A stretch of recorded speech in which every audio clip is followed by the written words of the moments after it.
12वीं भारतीय छात्र संसद 2022।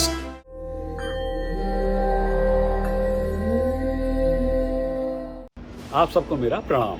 स्वागत है विश्व शांति दर्शन के मंच पर। चैनल की परिकल्पना की है MIT के संस्थापक, विश्व शांति के पुजारी, विश्वधर्मी प्रोफेसर विश्वनाथ कराड जी ने। MIT वर्ल्ड पीस यूनिवर्सिटी के कार्यकारी अध्यक्ष डॉक्टर राहुल कराड जी ने 11 वर्ष पूर्व भारतीय छात्र संसद नाम के जिस पौधे को लगाया था, आज वो एक बरगद का रूप ले चुका है। इस वर्ष 15, 16 और 17 सितंबर को एक बार फिर वक्ताओं का कुंभ लगेगा, जो विभिन्न क्षेत्रों का प्रतिनिधित्व करेंगे। आप देख रहे हैं सफरनामा भारतीय छात्र संसद का।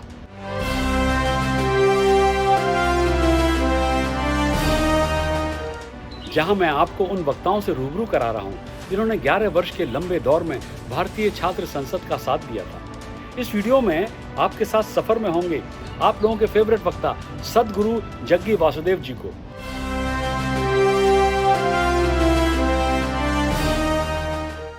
My pranams to everyone.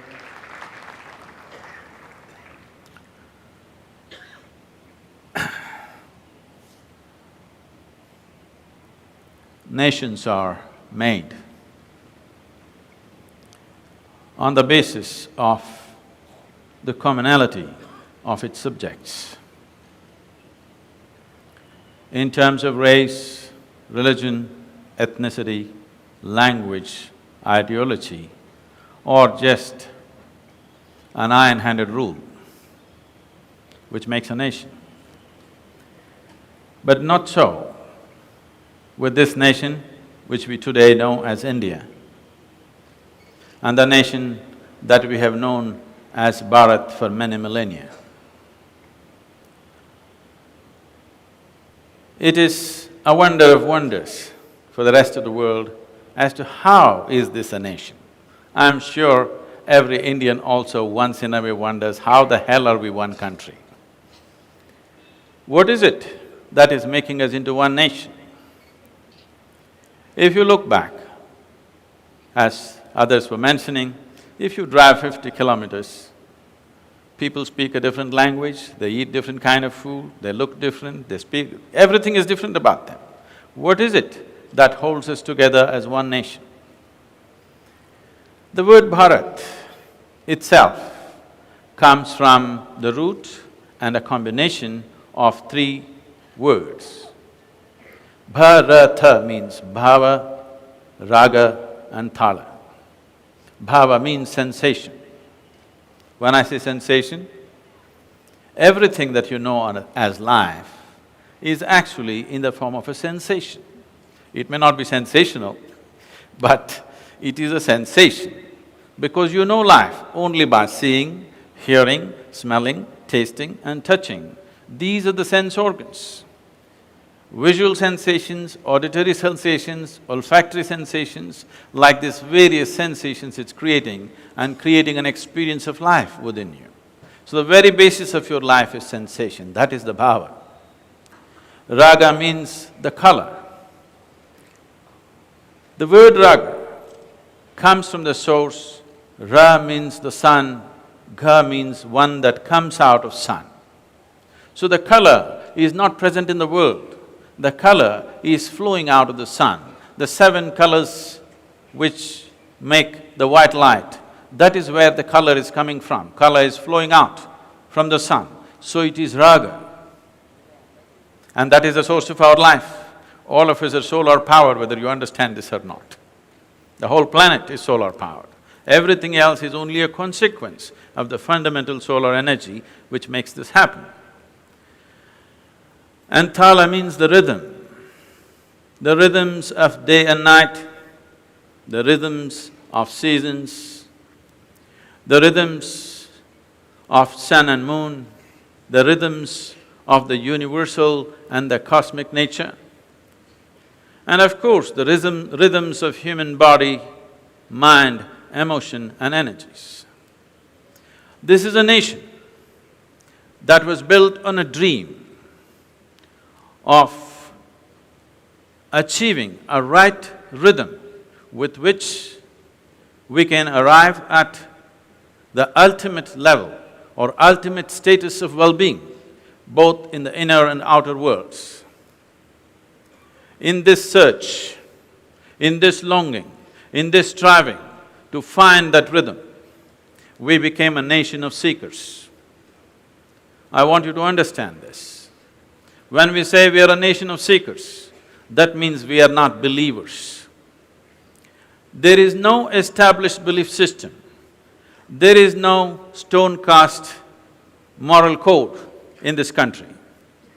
This culture imbibes without any inhibition. Whatever works, we are willing to take it on. It doesn't matter for where it comes. I heard that Shivaji is your favorite hero. You must understand this, that today, one of the Shivaji's clan, we have made him a superhero in Tamil Nadu. You have to appreciate the Tamil people. You're not getting it? You know, Rajinikanth is a Marathi. You need to appreciate this. The Tamil people have taken on a Marathi hero as their superhero. This is India. Tamil people are very proud of their language. Their whole entity is on the basis of language. But their hero is a Shivaji clan. They have no issues about that. So why are we like this? We are like this because the fundamental nature of this nation has always been seeking. Seeking for what? So people looked at it, initially you seek for survival. When survival is taken care of, pleasure. When pleasure is taken care of, general well-being. When that is taken care of, then what? Ultimately, a human intellect and human intelligence realizes the most valuable thing in the existence is freedom. So we are seekers of freedom. The only and only goal, if you are born in this culture, is mukti. This is a very misunderstood word. When I say mukti, people think, oh, should I go up or go down? Well, let's understand this first. Are we living on a round planet or a flat planet? Please tell me. I am on a flat dais. Are we living on a round planet or a flat planet? I want to hear that. Round. I don't know how you came to this conclusion. Walk up and down this hall and tell me, is it a round planet or a flat planet? In your experience, it's still flat, but we know it is round for various reasons now. So on this round planet, you are not even sitting on the North Pole, you are sitting at a certain latitude and it's spinning on top of it. Now, if you look up, invariably you look up in the wrong direction, isn't it? Does anybody here or anywhere know which is up and which is down in this cosmos? Is it somewhere marked, this side up in this cosmos? You do not know which is up and which is down. You do not know which is forward and which is backward. There is only one context to your life as to which is inward and which is outward. If you do not exercise this context, you will cease to be existential, you will just become psychological. Contexts that we created for convenience, if you take them as real, you will get divided. So this is the fundamental, that seeking for mukti, seeking for liberation, seeking freedom means becoming free from ignorance. When I say ignorance, do not define ignorance as what you do not know. Ignorance is the limits of what you know. The boundaries of what you know is your ignorance. What you do not know is not your ignorance. So, based on this, the whole nation became a nation of seekers. This may be a little absent today in the urban population, but even today, if I go to a village, if I speak to an illiterate peasant, if I ask him, what do you want? He will not ask, I want a golden horse. He will say, yeah, mukti. He has not read any scriptures, he has not heard any teachings, but it is so deep-rooted. It is this one thread that we are a nation of seekers. Though we look different, we eat different, we speak different languages, everything is different about us because the seeking. When you are a seeker, you will always become an individual. You cannot form a group. If you are a believer, you will form a group. Somebody believes one thing, you believe something else, there is bound to be a quarrel somewhere. So this fundamental that we have, that in this culture, heaven is not the highest thing, God is not the highest thing, the ultimate seeking is always for freedom. Freedom from ignorance, freedom from everything that we are limited by. That which changes us, that which limits us, that which sets boundaries around us. As a nation, we have come a long way in many ways. It has been 1,000 years of continuous invasions, but still, we have been chewed, battered, distorted, but we haven't lost it. That is the beauty of this, because it is individual, it is not organizational, it is not something that's organized, this is something that's bubbling in every heart. Is this cultural? Is this religious? Is this spiritual? No, this is just human. It is a natural human longing to become free from everything. It is just that when you're denied something or when you're deprived of something, you may believe something is very high. I happened to be in Tel Aviv. I was supposed to speak to a group of people. I was to arrive there at noontime and address them, but because of some delays in the flight, I landed at 6 o'clock, 6:30 is my talk. This is 30 years of Isha. In these 30 years, I have not been late to a single appointment till now. So I didn't want to break that, so from the airport I went straight. So I discovered when I went there, I was to speak in a restaurant. You eat in a restaurant Some restaurants are famous for food, some are famous for the ambience that they set, but some are famous for the conversations that happen in the restaurant. So, it seems in Tel Aviv, the most intelligent conversations happened in this restaurant and not in the parliament. I went there, people were greeting me, and one man came and said, "Shalom." I said, "What does that mean?" He said, "This means, this is the highest way of greeting." I said, "That is your opinion, but what does it mean?" He said, "It means peace. This is the highest way of greeting." I said, "Why would peace be the highest way of greeting unless you're born in Middle East? In South India, if somebody comes up to me in the morning and says, 'Peace,' I will ask him, 'What's wrong with you?' Whatever you're deprived of becomes the highest thing. If you're deprived of food, that becomes the highest thing. If you're deprived of love, that becomes the highest thing. If all these things are taken care of, one thing that a human being will always long for is to be free from everything. To be free essentially means to move from a compulsive nature of existence to a conscious nature of existence. This is what is needed right now in our country as a nation. We evolved a system as to how to develop an individual human being. We never evolved a system as to how to develop a society. This system we called as Samskriti. Today, this word is being dismissed as culture. It is not culture. Sam means equanimous, kriti means to do. To do life in an equanimous manner. Another meaning for some is exuberance, another meaning for some is well. To do your life in an equanimous way, in an exuberant way, and doing it well. If you do this, everything around you will be okay. Today we are trying to impose moral codes upon our society.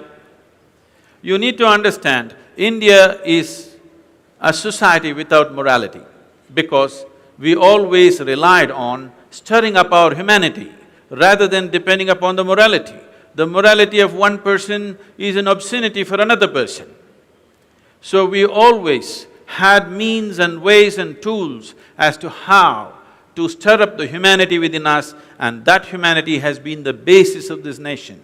It is that fundamental human longing to become free which has been the main thread, which is holding all these multiple cultures together as one nation. Though it is being propagated like India was born in 1947, no.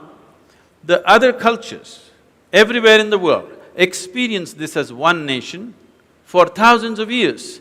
Even though there were many political entities, many times over 100 entities, in spite of that people saw it as Bharat, because they saw these unique people who did not believe in anything particular, who had no moral sense, but they were perfectly on the track because they were not a bundle of morality but an effervescent humanity. This has to be brought back into India because when you are a seeker, you are not in collision with anybody. When you are a seeker, there is a certain humility about you because you have not assumed anything. You can become a seeker only when you realize the immensity of I do not know. If you realize the immensity that you do not know so many things about the existence, with so much science and technology, we still cannot figure one single atom in its entirety. That is the reality of our existence. If we understand this, if we operate from this, that we become seekers, India can once again find its glorious days. When I say glorious days, right now everybody is talking about economy. 1,000 years ago, India contributed to the world in terms of 53% of the world's economy was India. 500 years ago, we were about 26% of the world's economy. When the British left us in 1947, we were 3.6% of the world's economy. Today, we have risen to 6%. But as a population, we are almost 25% of the world's population. We must at least achieve this 25% of the world's economy in the remaining 5 to 10 years. If we do not do this, we will keep our people subjugated forever.